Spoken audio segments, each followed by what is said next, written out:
मजलिस कितनी सीटों पर इलेक्शन लड़ेगी वो उनकी मर्जी की बात है। तेलंगाना के वजीर तारिक रामाराव तेलंगाना के वजीर और बीआरएस पार्टी के कारगुजार सदर तारिक रामाराव ने कहा कि आइंदा असम्बली इंतखाबात में मजलिस कितनी सीटों पर इलेक्शन लड़ेगी ये मजलिस की क़यादत की मर्जी है।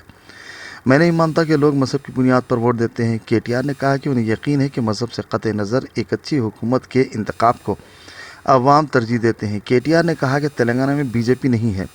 बीआरएस पार्टी के कारगुजार सदर केटीआर ने इस यकीन का इजहार किया कि बीआरएस पार्टी तेलंगाना में तीसरी बार बरसरे इख्तिदार रहेगी।